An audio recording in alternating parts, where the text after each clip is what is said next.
이제 우리 다 같이 자리에서 일어나셔서 23장 찬송 부르시면서 성령 강림 후 20째 주일날 예배 시작하겠습니다.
성부와 성자와 성령의 이름으로 우리의 마음과 욕망과 은밀한 것까지도 아시는 전능의 하나님, 성령의 감동으로 우리의 마음을 깨끗하게 하옵소서. 하나님을 온전히 사랑하고 그 거룩하신 이름을 진심으로 찬양하게 하옵소서. 주 예수 그리스도의 이름으로 기도하옵나이다. 아멘. 우리가 죄 없다고 하면 이는 자신을 속이는 것이요 진리가 우리 안에 있지 않기 때문입니다. 그러나 우리가 죄를 고백하면 신실하시고 의로우신 하나님은 우리의 죄를 용서하시고 모든 불의에서 깨끗하게 해 주십니다. 지난 한 주간 우리의 삶을 돌아보면서 조용히 자신의 죄를 고백하도록 하겠습니다.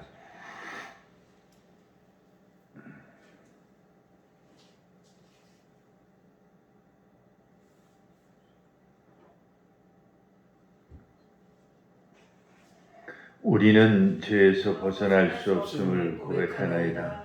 우리는 생각과 말과 행위로 죄를 지었으며 원하는 선을 행치 아니하고 원하지 않는 악을 행하였나이다. 우리는 마음을 다하여 주를 사랑하지 않았으며 내 이웃을 내 몸과 같이 사랑하지도 않았나이다. 하나님의 아들 주 예수 그리스도를 보시고 우리를 불쌍히 여기소서. 우리를 용서하시고 새롭게 하옵소서. 주님 뜻 안에서 기뻐하며 주의 길을 걸으며 하나님의 거룩한 이름을 영화롭게 하옵소서. 전능하신 하나님 아버지께서 우리를 불쌍히 여기시고 그의 외아들을 보내시사 우리의 죄를 대신하여 죽게 하셨으며 그의 공로로 우리의 죄를 사하여 주셨습니다. 그러므로 소명을 받고 안수받은 하나님의 말씀에 정인 나는 주 예수 그리스도의 명하심에 따라 여러분의 죄가 사하여졌음을 성부와 성자와 성령의 이름으로 선포합니다. 아멘. 이제 자리에 앉으셔서 찬송가 뒤에 교독문 36번을 같이 교독하겠습니다.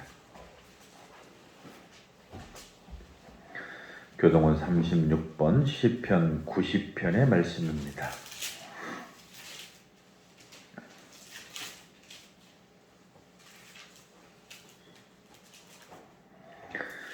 주여, 주는 대대에 우리의 거처가 되셨나이다. 신이 옮기기 전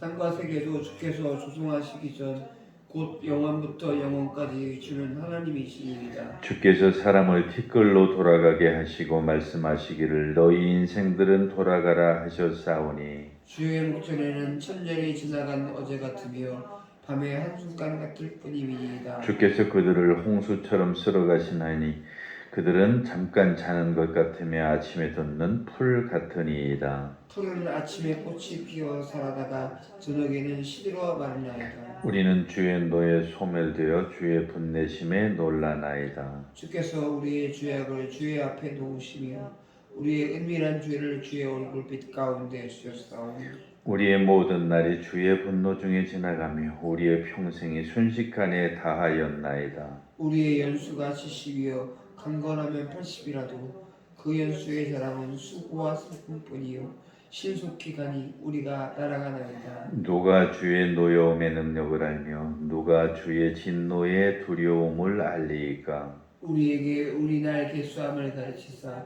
지혜로운 마음을 얻게 하소서. 아멘. 이제 한번 같이 기도하실 때에 나라와 민족을 위해서 기도하시고 교회를 위해서 기도하시고 나아가서 주변에 우리의 많은 어려운 이웃들을 위해서도 기도하겠습니다.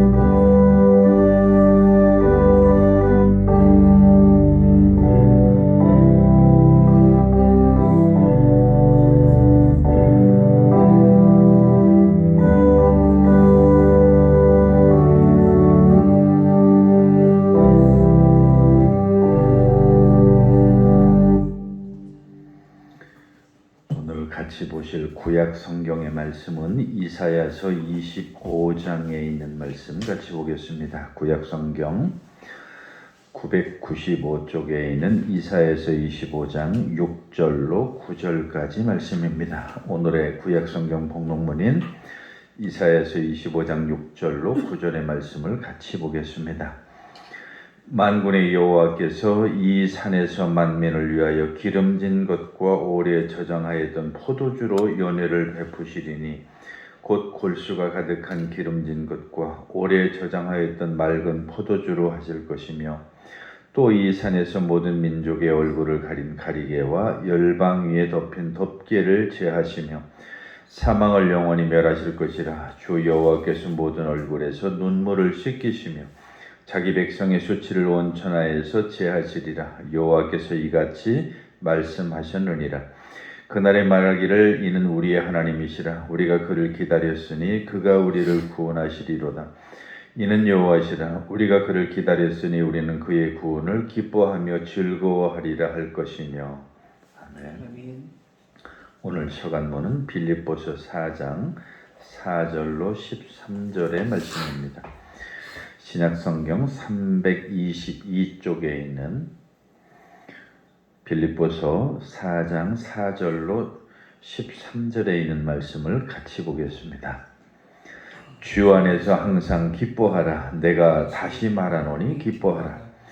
너희 관용을 모든 사람에게 알게 하라. 주께서 가까우시니라. 아무것도 염려하지 말고 다만 모든 일에 기도와 간구로 너희 구할 것을 감사함으로 하나님께 아뢰라. 그리하면 모든 지각에 뛰어난 하나님의 평강이 그리스도 예수 안에서 너희 마음과 생각을 지키시리라. 그들의 형제들아, 무엇에든지 참되며 무엇에든지 경건하며 무엇에든지 오르며 무엇에든지 정결하며 무엇에든지 사랑받을 만하며 무엇에든지 칭찬받을 만하며 무슨 덕이 있든지 무슨 기림이 있든지 이것들을 생각하라. 너희는 내게 배우고 받고 듣고 본 바를 행하라. 그리하면 평강의 하나님이 너희와 함께 계시리라. 내가 주 안에서 크게 기뻐함은 너희가 거기까지 보겠습니다. 13절까지죠. 조금 더 보겠습니다. 내가 주 안에서 크게 기뻐함은 너희가 나를 생각하던 것이 이제 다시 싹이 남이니 너희가 또 한 일을 위하여 생각은 하였으나 너희의 기회가 없었느니라. 내가 궁핍함으로 말하는 것이 아니니라. 어떠한 형편에든지 나는 자족하기를 배웠노니 나는 비천에 처할 줄도 알고 풍부에 처할 줄도 알아. 모든 일 곧 배부름과 배고픔과 풍부와 궁핍에서도 처할 줄 일체의 비결을 배웠노라. 내게 능력 주시는 자 안에서 내가 모든 것을 할 수 있느니라. 아멘. 아멘. 찬송가 445장입니다.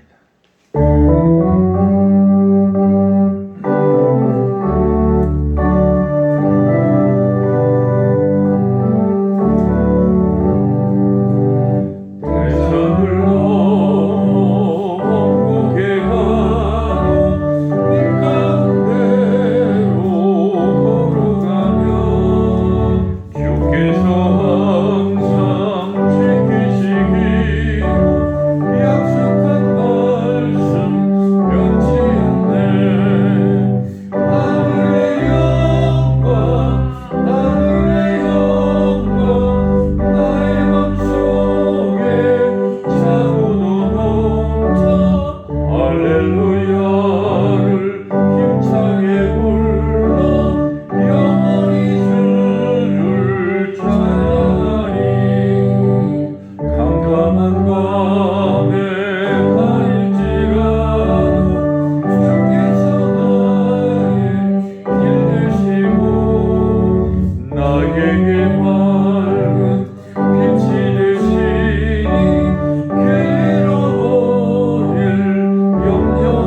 22장의 말씀입니다. 마태복음 22장 1절로 14절까지 있는 주님의 말씀을 펴시고 주님의 말씀을 듣기 위해서 자리에서 일어서시겠습니다.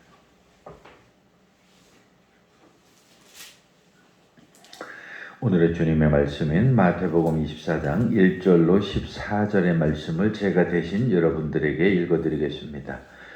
예수께서 다시 비유로 대답하여 이르시되 천국은 마치 자기 아들을 위하여 혼인잔치를 베풀었던 임금과 같으니 그 종들을 보내어 그 청한 사람들을 혼인잔치에 오라 하였더니 오기를 싫어하거늘 다시 다른 종들을 보내며 이르되 청한 사람들에게 이르기를 내가 오찬을 준비하되 나의 소와 살진 짐승을 잡고 모든 것을 갖추었으니 혼인잔치에 오소서 하라 하였더니 그들이 돌아보지도 않고 한 사람은 자기 밭으로 한 사람은 자기 사업하러 가고 그 남은 자들은 종들을 잡아 모욕하고 죽이니 임금이 노하여 군대를 보내어 그 살인한 자들을 진멸하고 그 동네를 불사르고 이에 종들에게 이르되 혼인잔치는 준비되었으나 청한 사람들은 합당하지 아니하니 네거리 길에 가서 사람을 만나는 대로 혼인잔치에 청하여 오라 하라. 종들이 길에 나가 악한 자나 선한 자나 만나는 대로 모두 데려오니 혼인잔치에는 손님들이 가득한지라.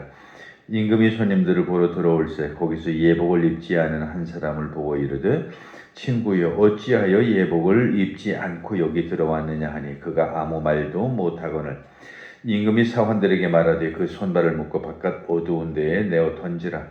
거기서 슬피 울며 이를 갈게 되리라 하니라. 청함을 받은 자는 많되 택함을 입은 자는 적으니라. 아멘. 사도신조로 우리 신앙 고백 드리겠습니다. 전능하사 천지를 만드신 하나님 아버지를 내가 믿사오며 그의 아들 우리 주 예수 그리스도를 믿사오니 이는 성령으로 잉태하사 동정녀 마리아에게 나시고 본디오 빌라도에게 고난을 받으사 십자가에 못 박혀 죽으시고 장사한 지 사흘 만에 죽은 자 가운데에서 다시 살아나시며 하늘에 오르사 전능하신 하나님 우편에 앉아 계시다가 저리로서 산자와 죽은 자를 심판하러 오시리라. 성령을 믿사오며 거룩한 공예와 성도가 서로 교통하는 것과 죄를 사해 주시는 것과 몸이 다시 사는 것과 영원히 사는 것을 믿사옵나이다. 아멘. 이제 자리에 앉으셔서 365장 찬송 드리겠습니다.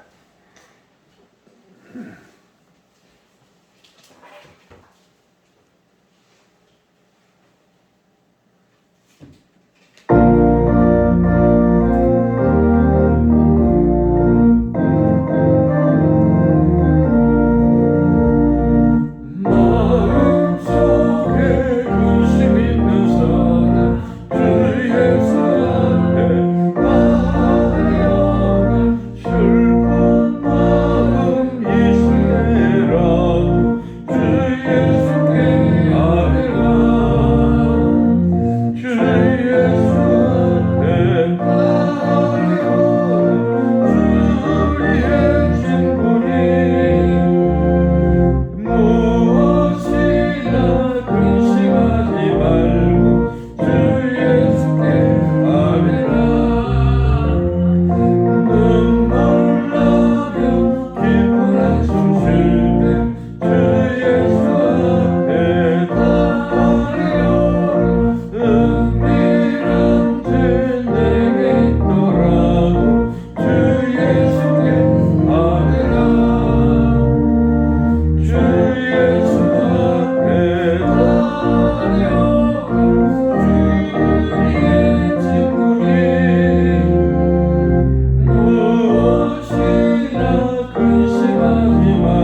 하나님 아버지와 우리 주 예수 그리스도로부터 오는 은혜와 평강이 오늘도 여러분과 함께 하시기를 간절히 축원합니다.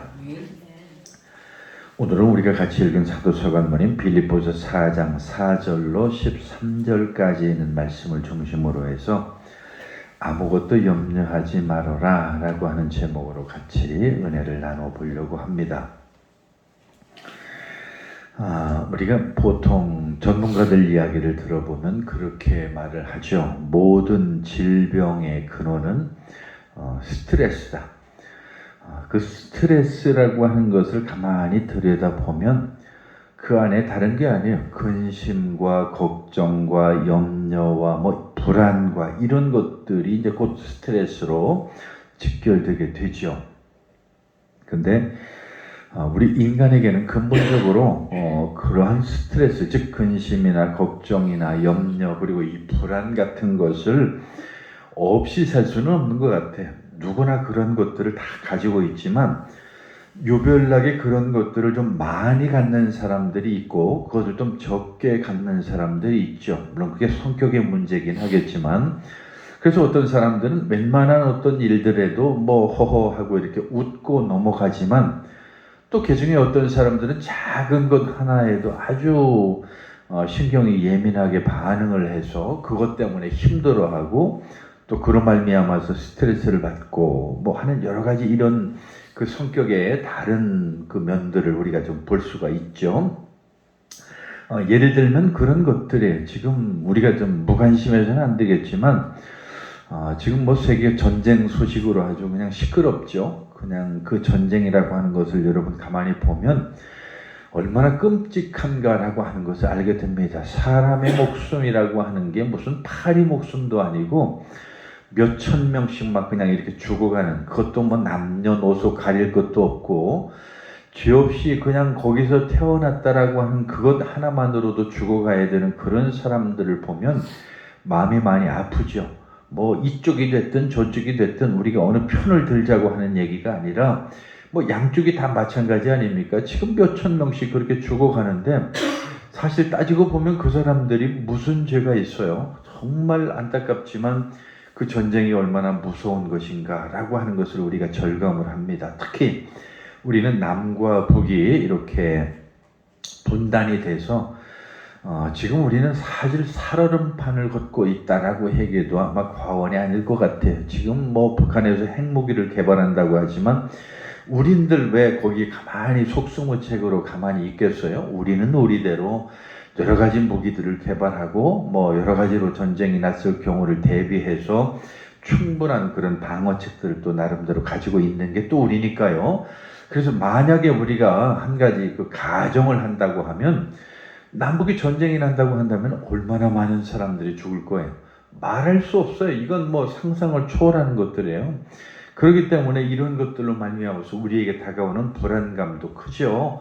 정말 많아요. 근데 사실은 제가 며칠 전에 묵상으로 여러분들에게 보내드린 그런 묵상을 기억하시는 분이 있을런지 모르겠는데, 사실은 우리 인간에게 가장 직접적으로 피해를 주고 직접적으로 우리에게 해로운 것은 그와 같이 거창한 것들이 아니라는 거예요. 사실은 가장 우리 가까이에 있는 것들이 우리에게 가장 큰 피해를 준다는 거지. 예를 들면 가장 사람들이 많이 죽는 그 이유 중에 몇 가지가, 그 중에 하나가 특히 노인들은 낙상사고라고 하는 거예요.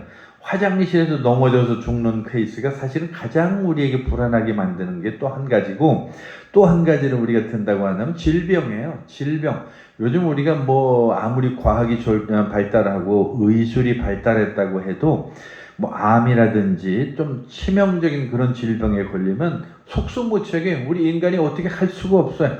그래서 이 수명을 단순히 몇 개월 몇 년은 늘릴 수 있을는지 모르지만 그냥 어떻게 할 방법이 없다는 거예요. 매일 방송이나 어떤 신문이나 이런 그 보도를 보면 무슨 신약이 개발이 되고 무슨 암을 퇴치할 수 있는 새로운 여러 가지 그 의술이 발전되고 하는 이런 이야기들을 듣지만 그게 어제 오늘의 이야기도 아니잖아요. 수없이 많은 사람들이 죽어가는 것은 사실 전쟁보다도 그런 것들이에요.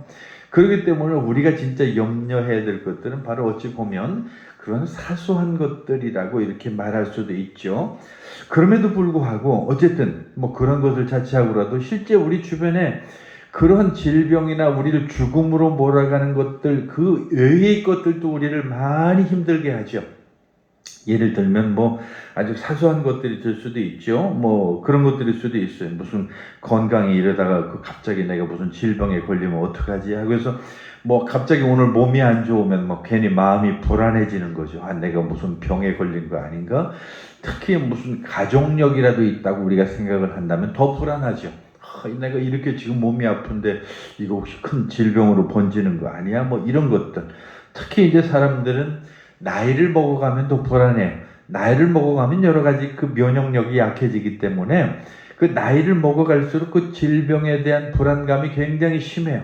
그래서 좀 소화가 안 되거나 뭐 어떤 날 뭐 몸이 좀 찌뿌둥하고 이거 내가 무슨 이상이 생긴 거 아니야? 하는 이런 불안감도 들고, 그리고 여러 가지 모양으로 그 나이하고 관련된 그런 것들의 것도 있죠. 그리고 또 아마 가정을 지키는 사람들의 입장이라고 하면, 그리고 가정을 꾸려가는 사람들은 그 자녀들이나 가족들에 대한 걱정이 아마 그 무시할 수 없는 걱정 중에 하나가 아닐까 생각이 됩니다. 결혼을 한 사람들의 가장 큰 걱정 중에 하나는 그런 것들이죠. 그 가족들이 나가서 끊임없이 사회활동을 하는데 걱정이 안 되는 날이 없어요. 그 자녀가 한 명이든 두 명이든 세 명이든 상관할 것 없이, 우리는 그래서 그런 얘기가 있죠. 그 나이가 들면 그 부모와 자녀 사이는 항상 그 나이가 90이 된 그 부모가 나이 70 된 자녀를 향해서 오늘 운전 조심해라, 뭐 오늘은 나가서 뭐 미끄럼 조심해라 하는 이런 이야기를 우리가 늘 한다고 하듯이 그 걱정은 끊어질 수가 없어요. 그래서 저도 마찬가지로 우리 아이들이 셋이 있지만은 그러한 걱정에 대한 것을 벗어날 수는 없어요. 오늘 차를 끌고 나갔는데 괜찮을지, 오늘 저 운전을 한다고 하는데 어떤지, 오늘 비가 오는데 저 운전하는데 또 문제가 생기면 또 어떻게 할지 하는 그런 여러 가지들 수도 없이 많은 그런 걱정들이 생기는 거죠. 뭐 단순히 그런 문제만 있겠어요? 직장인 문제, 직장인들이라고 하면 직장 걱정 문제는 더 크죠. 뭐 직장에서 받는 그 스트레스라고 하는 것은 아마 제가 일일이 손으로 열거할 수 없을 정도로 수도 없이 많은 게 아마 직장에 문제가 있을 거라고 생각을 해요. 예를 들면 뭐 인간관계도 어떤 경우는 모든 사람하고 좋을 수는 없잖아요. 그 중에 어떤 사람은 나를 힘들게 하는 사람도 있을 것이고 나를 괴롭히는 사람도 있을 것이고 하여튼 여러 가지 그런 것도 있겠고요. 그리고 일 자체가 또 나한테 뭐 마음에 들지 않아서 힘들거나 곤란할 때도 있을 것이고, 때로는 거기에서 받아지는 샐러리 같은 그 월급이죠. 월급 같은 그런 것들에 대한 뭐 스트레스를 받을 수도 있고요. 하여튼 그런 여러 가지 이루 말할 수 없는 직장과 관련된 그런 것들이 있어요. 그럼 학생들은 아무런 걱정이 없을까? 아니죠. 학생들처럼 또 스트레스를 많이 받는 우리나라 학생들은 특히 더 하죠. 무슨 시험 기간이라도 되고 하면 뭐 거의 요즘엔 잘 모르겠어요. 이제 우리 아이들도 컸고 했는데 그런 쪽에 조금 관심이 줄어들었는데, 뭐 과거에 그냥 어떤 시험 기간이나 입시철이 되면 그 뭐 별 마약 성분이 들어있는 그런 약까지 먹어가면서 막 그 잠을 자지 않으려고 며칠씩 막 밤을 새고 잠을 뭐 서너 시간으로 줄이고, 뭐 우리 사회라고 하는 것은 늘 여러분에게 말씀드렸듯이 공부가 사람의 서열을 정하는 그런 사회가 우리 사회니까 공부를 못하면 우리 사회에서 뒤처질 수밖에 없어요. 그러니까 좋은 직장을 구하는 것도 공부를 잘해야 되고, 좋은 배우자를 선택하는 것도 공부를 잘해야 되고, 그리고 모든 것에서 앞서기 위해서는 공부를 잘해야 되는 것이 우리 사회의 통념이라고요. 그러니까 우리 사회에서 공부를 못한다, 이거는 그만큼 불이익이 크다는 얘기예요. 그러다 보니까 공부를 해야 되는 그 학생들의 입장에서 그 스트레스라고 하는 것은 이건 말할 수가 없어요. 그래서 옛날에 그 아주 가전제품 유명하죠. 순간의 선택이 평생을 좌우한다라고 하는 그런 말이 있어요. 근데 지금 마찬가지예요. 우리가 어떤 대학을 다니느냐에 따라서 그 사람의 인생이 달라지기도 하고, 그 사람이 어떤 직업 직장이나 그런 것을 공부를 통해서 자기의 어떤 미래가 달라진다고 하는 것을 생각하면 학생들이 받는 그 스트레스라고 하는 것도 과연 우리가 생각하는 것처럼 그렇게 간단하지 않다라고 하는 거죠. 또 그런 것도 떠나서 친구 관계나 인간 관계는 더 아마 심하면 심했지 덜하지는 않을 것 같아요. 친구라고 하는 것도 늘 우리에게 좋은 것만은 아니잖아요. 어떤 친구들은 나를 힘들게도 하고 어떤 인간관계는 참 나를 고통스럽게도 하고 그 모든 것들이 참 우리를 힘들게 하고 걱정거리로 만드는 게 그런 게 걱정이라는 거예요. 그리고 더 우리를 힘들게 하는 것 중에 하나는 지금이 아니라 내일에 대한 걱정. 그냥 단순하게 우리가 소풍을 가는데 내일 소풍 가는 그 피크닉을 위해서 내일 비가 안 왔으면 좋겠다, 비 오면 안 되는데 라고 하는 이런 사소한 걱정이 아니에요. 사람들의 걱정이라고 하는 것은 없는 걱정도 만들어서 하는 게 사람이야.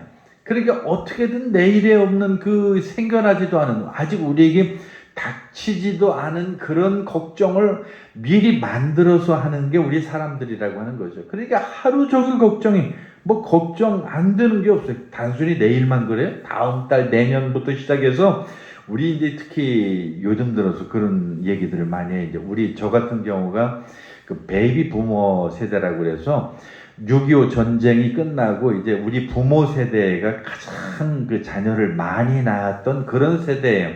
그래서 지금 우리 동남아나 이런 쪽에 가보면 그런 옛날 우리 기분을 느낄 수가 있어요. 우리 세대에서 기본적으로 6명, 7명은 기본이었던 것 같아요. 식구들, 자녀들이. 그리고 많은 집은 10명도 넘어가고.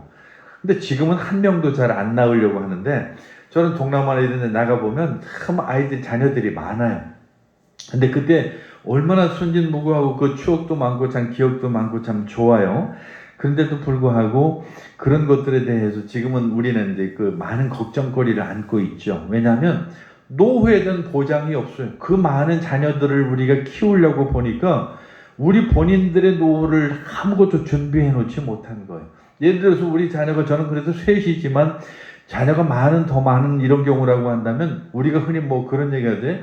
그 자녀 한 사람을 대학까지 가르치는데 뭐 몇 억이 필요하다고. 그렇다고 한다면 그 자녀가 서너 명 되면은 수십억이 있어야 그 자녀들을 대학까지 가르치는데 그런 영역이 내가 안 되잖아요. 그러니까 뭐 매일 우리 세대에서는 그냥 죽어라 일한 기억밖에 없어요.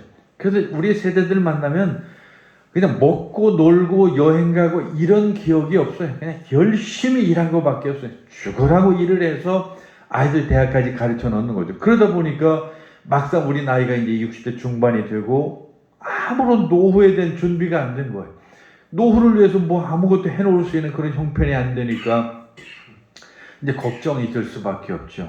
어떻게 우리 노후라고 하는 것이 그나마 이제 우리 한국이 그래도 조금 선진국 대열에 들어서니까 그래도 조금은 그 선진국이라고 하는 그런 흉내를 내서 뭐 정부에서 이런저런 뭐 노령연금이다, 뭐 국민연금이다 이런 것들 이렇게 주지만 거기도 지금 얼마나 그 양극화가 심한지 몰라요. 제대로 된 직장을 다니거나 제대로 된 공무원 생활을 하거나 뭐 그런 어떤 국가직의 어떤 그런 직에 있던 사람들 같은 경우는 사실 미래에 대해서 연금 때문에 별로 걱정을 안 해요. 예를 들어서 우리가 교사로 뭐 평생을 재직했다가 퇴직을 한다고 하면은 대체적으로 한 300, 400 정도의 연금이 나오니까 문제가 없죠. 근데 자, 우리 같은 사람은 제가 생각해도 좀 웃긴 게 우리 연금 같은 걸 불러낼 여력이 안 되니까 그런 연금이 없어요. 그러니까 그 미래에 대한 그런 게 불투명하니까 걱정을 안 할 수가 없는 거죠. 과거 그 사람들이 직장 생활을 하면서 꼬박꼬박 그걸 부었지만 우리는 그럴 만한 형편이 안 되니까 지금 이제 그런 걱정들을 안 할 수 없는 상황이 되었다라고 하는 그런 거죠. 자, 어쨌든 이런 걱정 얘기를 하다 보면 아마 밤이 새도 다 하지 못할 정도로 우리는 그 걱정에 묻혀서 살아요. 그 걱정의 근심과 걱정에 묻혀서 사는데 그 심지어 그런 걱정 속에서 그나마 위로가 되는 말이 있어요. 우리가 코로나 때 히트쳤던 그 노래 하나가 있어요. 그대여 아무 걱정하지 말아요 라고 하는 그 노래가 그 코로나 시절에 엄청 히트를 쳤죠. 걱정하지 말라는 그 말처럼 우리에게 또 굉장한 위로가 되는 말도 없었죠. 그래서 그 노래가 얼마나 많은 사람들이 불렀는지 몰라요. 그때 무슨 뭐 과거에 80년대, 90년대 어떤 그런 드라마에도 보면 그게 또 삽입곡이 돼가지고 많은 사람들한테 또 불려지기도 하고, 지금도 그대여 아무 걱정하지 말아요라고 하는 그 노래가 지금도 많은 사람들이 부르고 있는 것 같아요. 참 위로가 참 되죠. 그리고 어떤 힘든 사람들한테 우리가 이렇게 찾아가서 그 힘든 사람들을 위로할 수 있는 말이 그거밖에 더 있어요? 너무 걱정하지 마.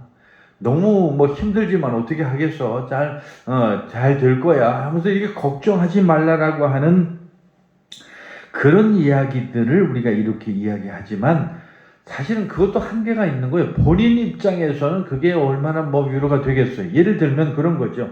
지금 어렵고 힘든 일에 닥친 사람한테 걱정하지 말라고 하는 그 말이 그래도 어느 정도 힘은 되겠지만 해결책은 아니잖아요.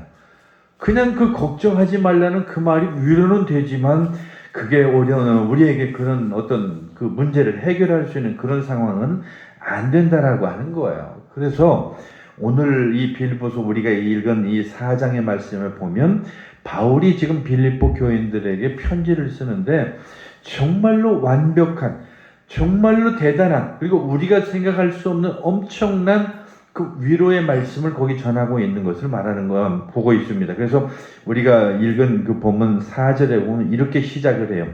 주 안에서 항상 기뻐하라. 내가 다시 말하노니 기뻐하라. 이거 정말 쉽지 않은 이야기인 게 분명해요. 기뻐하라니. 지금 내 상황이 걱정으로 가득 차 있는데 어떻게 기뻐해요? 내 상황이 지금 어렵고 힘든데 어떻게 기뻐해요? 지금 내가 걱정거리가 산더미 같은데 내가 어떻게 기뻐해요? 라고 이렇게 우리는 반문할 수밖에 없는 그런 말씀이죠. 그런데도 불구하고 이 바울은 그 빌립보 교인들을 위해서 주 안에서 항상 기뻐하라. 내가 다시 말하노니 기뻐하라. 만약에 바울이 이 이야기를 할 때에 그냥 배가 부른 상태에서 평안한 사람이 그런 이야기를 했다면 아마 반발심이 더했을 것 같아요. 우리도 마찬가지죠. 잘 먹고 잘 사는 사람이 내 걱정이 잔뜩 있는데 나한테 와가지고 걱정 마 이렇게 말하면 속으로 그런 마음이 안 생기겠어요? 너야 지금 뭐 참 잘 먹고 잘 사니까 그런 말을 자연스럽게 할 수 있을지 모르지만 나는 지금 이렇게 어려워 이렇게 말할 수도 있어요. 그러나 더 놀라운 그 상황은 이 빌립보서라고 하는 게 옥중서신이라고 하는 거예요.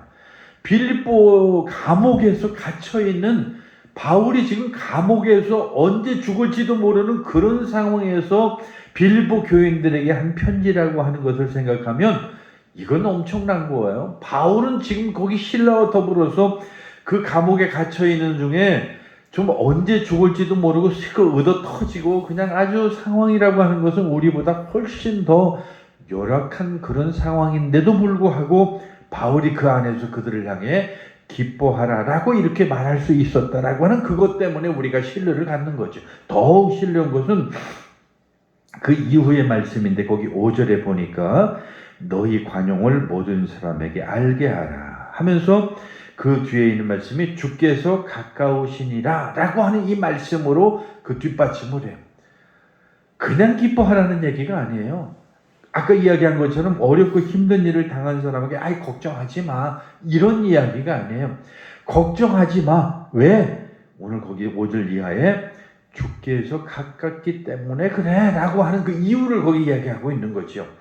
예수님께서 우리에게 오실 그날이 멀지 않고 그분이 우리와 더불어 함께 하시고 그분이 우리와 더불어 계시기 때문에 너희가 걱정하지 않아도 돼 라고 이렇게 지금 말하는 거예요. 그러면서 단순하게 거기서 끝내지 않고 6절에 보면 구체적인 이야기를 거기 방법을 우리에게 이야기합니다. 아무것도 염려하지 말고 다만 모든 일에 기도와 간구로 하라. 그러니까 네가 걱정하지 말고 그 걱정할 것들을 기도하라는 얘기예요. 사실 이 이야기는 제가 여러분들에게 아무리 여러 번 반복해서 설명을 해도 백문불여일견이라고 말하듯이 여러분이 경험하는 것이 저는 더 좋다고 봐요. 어떤 걱정거리가 생기면 그냥 앉아서 걱정한다고 해결되어지는 건 아니잖아요. 내가 지금 돈이 없어요.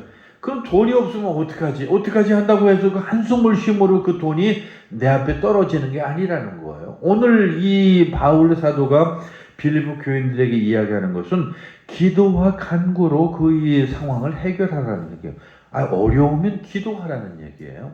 어려우면 하나님 앞에 그것을 아뢰라는 거예요. 하나님, 지금 내가 이런 상황 속에서 이런 어려움을 겪고 있습니다. 주님 아시지요? 제 이 어려움을 하나님이 아시고 들어주셔서 내가 이 어려움으로부터 벗어날 수 있게 해주세요라고 기도하고 간구하라는 얘기예요. 이게 바로 바울이 걱정을 해결할 수 있는 방법이라고 우리에게, 특히 이 빌립보 교인들에게 가르쳐주는 방법이죠. 이게 얼마나 대단한 거예요. 근데 더 놀라운 게 거기 뒤에 한 말씀이 섞여 있어요. 그게 뭐냐면 구하긴 구하되 기도하긴 기도하되 감사함으로 기도하라. 감사함으로 기도하라. 이거 정말 참 쉽지 않은 그런 이야기예요. 감사함으로 기도하라. 지금 내가 어렵고 힘들고 고통스러운데 어떻게 감사가 나와요?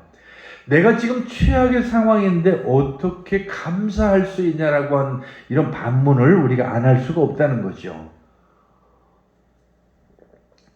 근데 여기 뭐 아주 지극히 단순하고도 심리적인 문제이긴 하지만 우리 그런 얘기 많이 하잖아요. 어떤 상황을 볼 때에 그 있는 주어진 상황을 어떤 사람은 그것을 감사로 받아들일 수 있는 사람이 있고, 그리고 또 어떤 사람은 그것으로 말미암아서 자기 자신을 멸망의 구렁텅이에 몰아넣는 그런 사람도 있다라고 하는 것을 압니다. 우리는 아주 단순한 예를 그렇게 얘기하잖아요. 컵이 있어요. 그냥 우리가 컵을 통해서 우리가 흔히 듣는 그 비유로 그렇게 얘기하잖아요. 지금 물이 반밖에 안 남아있네 라고 하는 사람과 아직 그래도 반이 남아있다라고 하는 그런 사람이 있다는 거예요. 사실 그걸 대표적으로 증명하는 사람이 바로 이순신 장군이죠. 제가 왜 웃냐면 오늘 아침에 여기를 나오기 전에 텔레비전을 잠깐 틀었는데 제가 자주 보는 프로그램 중에 뭐 그것을 제가 예배 시간하고 가까워서 자주는 다 보지도 못하고 잠깐 보는 프로그램 중에 진품명품인가 하는 그런 프로그램이 있어요. 그 잠깐 보는데 잠깐 또 그거 나오더라고요. 이제 그 이순신 장군에 대한 그 업적의 무슨 책인데 그거에 대한 관련된 얘기가 나와서 이제 그 얘기가 거기도 나오더라고요. 그 많은 상황 속에서 그 자기 부하들이 배를 다 일본 왜군과 더불어 싸울 때에 그 배를 다 잃었어요. 그러니까 그 부하들이 생각할 때에 이제 우린 끝났다. 이제 우린 저 왜군들에게 졌다. 라고 이렇게 모든 것을 상심하고 있을 그때에 그분이 했던 그 놀라운 말씀. 그거 정말 너무 대단하잖아요. 걱정하지 말아라. 너무 그렇게 염려할 필요 없다. 자, 봐라. 우리에게는 아직도 12척의 배가 남아있다. 라고 하는 그 이야기가 그들을 다시 힘있게 만들고 승리로 이끌었다라고 하는 것 우리 잘 알잖아요. 그거예요. 바로 오늘 우리가 이 세상을 살아갈 때에 내가 어떤 상황에 닥쳐서 그냥 비관하고 거기에서 나는 안 돼, 나는 못해, 나는 정말로 이제 틀렸어 라고 하는 그런 사람이 있는 반면에 그런 상황이 되었음에도 불구하고 오히려 그것을 역전의 기회로 삼는 사람들이 있다라고 하는 거예요. 그게 바로 사람의 똑같은 사람이지만 똑같은 현실을 그렇게 받아들이는 사람마다 그 차이가 있는 거예요. 자기 자신을 비관하고 자기 자신을 도저히 헤어나올 수 없는 실패의 늪으로 이끌어가는 사람은 성공할 기회가 없지만 자기에게 주어진 어려운 상황임에도 불구하고 이게 나한테 큰 도움이 되어서 나를 앞으로 도약할 수 있는 계기를 만들겠다라고 하는, 텔레비전 얘기를 자꾸 해서 죄송합니다만 오늘 제가 자주 예배 전에 잠깐 보고 오는 프로그램 중에 그 박원숙의 같이 삽시다인가요? 하는 그 프로그램 제가 조금 보는데 이제 아무래도 저 세대 내지는 우리 윗세대 사람들 얘기니까 조금 관심이 있어서 가끔 볼 때가 있어요. 거기 이제 오늘 그 테너 김동규라고 하는 그분이 나와서 이제 게스트로 왔는데 그 게스트가 이제 그 유명한 노래 있죠. 10월의 어느 멋진 날에 그 노래가 유명하잖아요.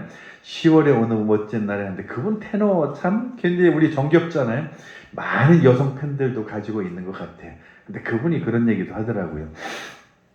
자기는 정말 옛날에 굉장히 교만했었다고. 자기가 옛날 잘 나갈 때는 너무 잘 나갔었나 봐요. 뭐 엄청나게 잘 나갔던 그런데 그때 지금 생각하면 너무 교만했다고 하면서 이제 지금 그분도 지금 그 어떻게 가정이 그렇게 쪼개진 걸 생각하니까 좀 그 이유는 모르겠는데 어쨌든 그런 얘기를 하면서 지금 어떤 그 겸손한 삶의 어떤 그런 세상을 많이 아는 듯한 그런 이야기를 할 때 많은 공감이 됐어요. 참 그런 거죠. 우리가 우리 스스로를 잘 알고 그야말로 너 자신을 안다면 스스로 이 세상을 보는 눈이 달라지는 거예요. 그러니까 과거에는 내가 막 교만하고 이럴 때 하고 내가 겸손해서 낮아지고 하는 이런 모습으로 세상을 바라보게 되면 그 세상을 바라보는 시각이 달라져요. 즉, 이 말은 다른 말로 하면 이 세상을 비관적으로 바라보게 되면 이 세상이 모든 게 다 부정적이 돼요. 그래서 저것도 안 되고 이것도 안 되고 왜 이렇게 모든 것들이 이렇게 안 되지라고 하는 그런 사람들에게 일이 잘 풀려질 수는 없잖아요. 그런데 자기 마음속에 모든 게 감사한 거예요. 정말 오늘 내가 이렇게 이런 상황을 맞이한 게 내가 얼마나 감사한지 모르겠다고. 예를 들면 그런 거죠. 우리가 어떤 열심히 직장인들의 예를 든다고 한다면 직장인들이 열심히 한 달 동안 일을 해서 어떤 그 샐러리를 받았어요. 그 직장에서 받은 그 월급을 보고서 어떤 사람은 또 누구네 주변 사람을 보면 비교하면서 누구는 나보다 몇 배를 더 받는데 누구는 나보다 얼마 월급이 더 많은데 누구는 뭐 어떤 그런 사람은 자기 자신에 대해서 매우 비관적이기 때문에 그 감사가 안 생겨요. 그 자체에 대해서. 그런데 또 어떤 사람은 그 금액이 많지 않을지라도 하나님이 나에게 이렇게 주셨다라고 하는 그것 때문에 얼마나 감사하고 그것 때문에 얼마나 고맙고 하는 이런 것을 느끼는 사람은 그 삶이 일단 긍정적이잖아요. 그 감사 속에서 더 좋은 감사가 자꾸 생겨나는 거예요. 그래서 우리 삶에서 여러분이 그 감사를 할 줄 아는 사람은 그 미래가 밝은 사람이에요. 감사할 줄 아는 사람은 그 미래가 반드시 보장된다라고 하는 것을 여러분 믿으시기 바랍니다. 정말 간단한 것 같지만 우리 삶의 원리가 그런 거예요. 작은 것에 감사할 줄 아는 사람이 큰 것에도 감사할 줄 아는 거죠. 예를 들면 내가 오너라고 생각해. 내가 사장이라고 생각한다고 한다면 내가 부하 직원들을 지금 많이 거느리고 있는데 그 직원들이 작은 것에도 감사하고 즐겁고 기쁘게 그 일을 하는 그런 사람을 내가 잘 등용을 하겠어요? 아니면 매사 불평을 하고 못마땅해 하는 그런 사람을 내가 쓰겠어요? 그건 너무 자명한 일이잖아요. 우리 이 인생이라고 하는 것이 모든 일의 그 법칙이 다 그래요. 그래서 작은 것에 감사하고 작은 것에 기뻐할 줄 아는 그 사람을 통해서 그 미래가 보장되어지는 거죠. 오늘 바울이 아무것도 염려하지 말고 다만 모든 일에 기도와 간구로 너희 구할 것을 감사함으로 하나님께 구하라. 그리고 그 앞에서 나오는 것처럼 아무것도 염려하지 말라라고 한 이 말씀의 의미를 우리는 좀 더 관심 있게 봐야 될 필요가 있어요. 사실 우리는 생각하면 아무것도 염려하지 않을 수 없는 세상을 살아가죠. 눈만 뜨면 걱정해요. 제가 이 단독주택에 살아보니까 매번 1년 12달 걱정해요. 여름에는 잔디 깎을 걱정해 늘. 이 더운데 내가 잔디 깎아야 되는데 이거 어떻게 하지? 그 잔디 깎을 걱정해야죠. 근데 사람이 참 웃기는 거예요. 저는 그것을 걱정으로 보지만 아파트에 사는 사람들은 그것을 부러움으로 봐요. 잔디도 있는 마당에 산다고 그걸 부러워요. 나도 그런 잔디 있는 마당 있는 집에 살고 싶대. 사실 그게 사람의 차이가 그런 거예요. 나는 그것 때문에 걱정하지만 또 그 사람들은 그게 부러워하고. 제가 이제 몇 년 전에 심은 감나무가 있는데 그 강화 장준 감나무에 감이 올해 한 20-30개는 열렸어요. 그러니까 그 감을 보고서 얼마나 감사하고 기쁜지 몰라요. 아마 아파트 같은 공동주택에 사는 사람들이 그걸 보면 얼마나 부러워할까 그런 생각도 들어요. 감나무에 감이 열린 모습이 얼마나 예뻐요. 그 감 사실 그 생각하면 뭐 그냥 한 박스 사서 먹는 게 그 뭘 문제가 있어요? 아무것도 아니잖아요. 몇만 원만 주면 한 박스 사 먹잖아요. 그런데도 감나무에 감이 열려있는 그 몇 개지만 그 보는 그 즐거움이라고 하는 것은 큰 거죠. 정말 감사할 때가 얼마나 많은지 몰라요. 왜냐면 우리 자네 기억하죠? 옛날에 큰 감나무 하나 있었던 그게 이제 옮기면서 다 죽었잖아요. 그 공사하면서 다 죽고 옮기려고 그랬더니 그냥 그게 다 어떻게 죽어버렸어요. 그 껍질이 쑥 벗겨지는 통에. 그래서 다시 감나무를 심었는데 감 얼마나 감사한지 몰라. 옛날에 그 감 열렸던 막 주렁주렁 열렸던 그 생각이 드니까 이것도 몇 년 지나면 또 그렇게 열리겠지 하는 이 생각이 드니까 굉장히 기분이 좋다고. 그러니까 감사라는 게 그런 거예요. 사실은 감이라고 하는 것을 내가 먹고 싶어서 가게에 가서 그냥 몇 박스 사서 딱 먹으면 그거보다 더 힘 들이고 먹을 수 있지만 그런 작은 것들을 통해서 내가 감사하고 하나님 정말로 고맙습니다라고 이렇게 느낄 수 있다고 한다면 정말 염려라고 하는 이게 다 어디로 없어지고 하나님 안에서 정말 내 삶이 건강해지는 그런 느낌을 가져요. 그런데 우리가 스스로 아까 처음으로 돌아가서 그냥 쓸데없는 불안과 근심과 걱정과 염려에 쩔어 사는 사람들을 보면 매사가 어떻게 생활이 즐겁겠어요? 매사가 한숨밖에 없잖아요. 나는 월급도 이거밖에 못 받아. 나는 변변한 직장도 없어. 나는 정말 왜 이렇게 가난해? 아니 이런 식으로 한숨을 쉬며 사는 사람에게 무슨 미래가 있겠어요? 그러나 정말 작은 것이지만 하나님 앞에 감사하고 그리고 그 마음에 기쁨이 생겨서 그것으로 말미암아서 모든 사람들에게 웃음을 전해줄 수 있는 그런 사람은 그 삶도 건강해지는 거예요. 그게 바로 오늘 바울이 빌립보 교인들에게 얘기하는데 우리는 더 크고 놀라운 든든한 백을 가졌는데 그게 뭐냐면 거기 이제 10절 이하의 말씀에 쭉 그 내용이 이제 바울의 간증 같은 얘기가 쭉 나와요. 나는 주 안에서 크게 기뻐하는 이유가 있는데 너희가 나를 생각하던 것이 이제 다시 싹이 나미니 너희가 또한 이를 위하여 생각은 아니하였으나 기회가 없었느니라. 내가 궁핍해서 말하는 것이 아니니 어떤 형편인지 나는 자족하는 법을 배웠다면서 자기 간증을 쭉 이야기하면서 마지막에 결론을 하나 딱 이야기를 해요. 놀라운 말씀이죠. 13절 이게 바로 결론이에요. 내게 능력 주시는 자 안에서 내가 모든 것을 할 수 있느니라. 내가 하나님을 믿으니까 그 하나님 안에서 그 하나님이 주시는 그 능력으로 말미암아 나는 걱정이 없어. 이거예요. 나는 하나님을 믿는 사람으로서 내가 그 하나님으로부터 평안을 얻었기 때문에 그 평안이 나를 지배하고 그 평안이 나를 모든 것을 할 수 있게 만들어라고 하면서 마지막 결론을 그렇게 이야기하면서 그들 편지를 마무리하는 그런 것들을 보게 되죠. 정말 얼마나 엄청난 말씀인지 몰라요. 저나 여러분은 그냥 인간적으로 걱정하지 마 이런 사이가 아니에요. 우리는 하나님을 믿는 사람들이고 그 하나님께서 우리를 보시고 우리의 기도를 들으시고 우리의 기도에 응답하시는 분이시기 때문에 우리의 근심과 걱정을 하나님 앞에 아뢰면 그 하나님이 저나 여러분의 모든 근심과 걱정을 다 들으시고 해결하시고 더 좋은 것으로 주실 것이라고 하는 사실을 믿으시기 바랍니다. 기도하겠습니다. 사랑의 하나님 아버지, 오늘 우리가 이 세상을 살아가는 게 참 많은 근심과 걱정이 생길 때가 있습니다. 하지만 오늘 그 바울이 감옥 안에서도 빌립보 교인들에게 그렇게 기뻐하라고 편지할 수 있었듯이 오늘 우리의 모든 근심과 걱정을 하나님에게 다 아뢰고 그로 말미암아 하나님이 주시는 참 평안을 누리며 기쁨으로 이 세상을 살게 하여 주시옵소서. 예수님의 이름으로 기도하옵나이다. 아멘.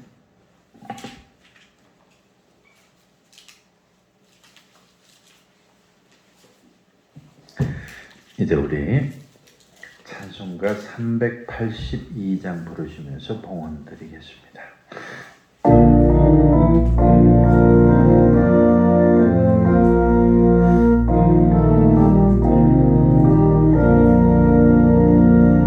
너 근심 걱정 말아라 주 너를 지키니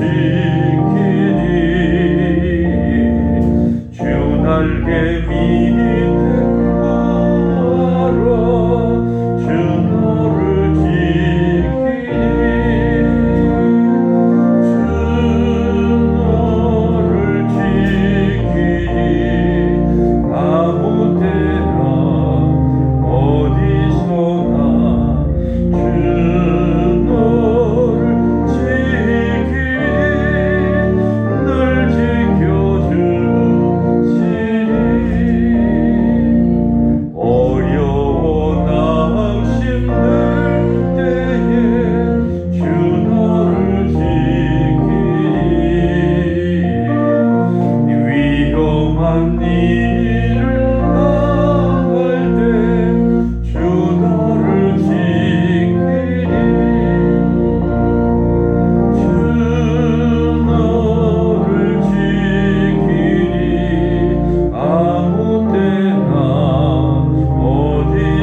하나님 아버지, 오늘 우리가 이 땅에 살아가면서 근심과 걱정에 얽매이지 않게 하시고 정말 하나님께서 우리를 지키실 것이라고 하는 그 믿음 가운데 살게 하여 주시옵소서. 오늘도 하나님 앞에 드려진 귀한 물질들이 있습니다. 열심히 일하고 수고하여 하나님의 10의 1조로 분별해 드린 그 물질을 하나님이 기억하시고 저들의 직장을 하나님께서 지키시며 동행하셔서 이 땅에 살아가는 동안 물질로 어려움 당하지 아니하도록 풍성히 채워 주시옵소서.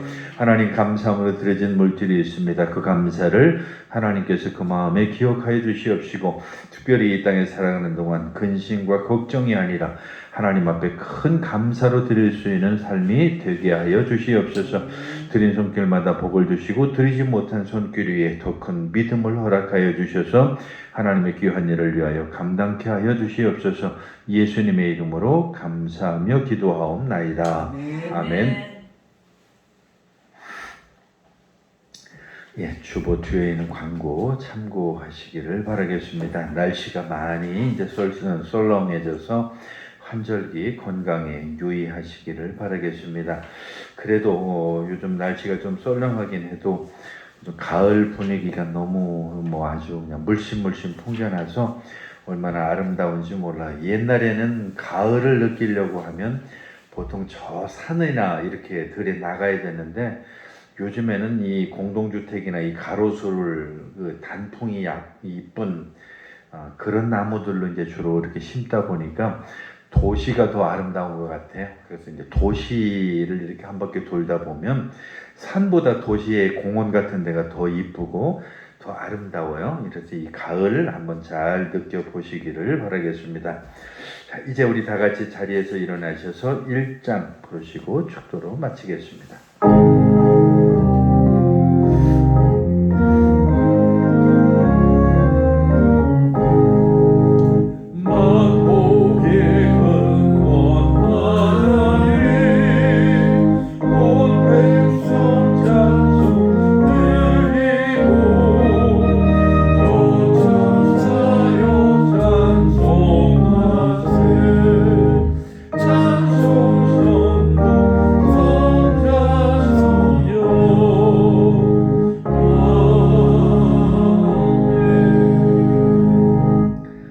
이제는 우리 주 예수 그리스도의 크신 은혜와 하나님 아버지의 극진하신 사랑과 성령의 감동함과 교통하심이 이제 근심과 걱정 가운데 벗어나서 우리를 지키시는 그 하나님의 귀한 평강 가운데 거하기 원하는 사랑하는 모든 성도들 머리 위에 이제부터 영원까지 함께 하시기를 간절히 축원하옵나이다. 아멘.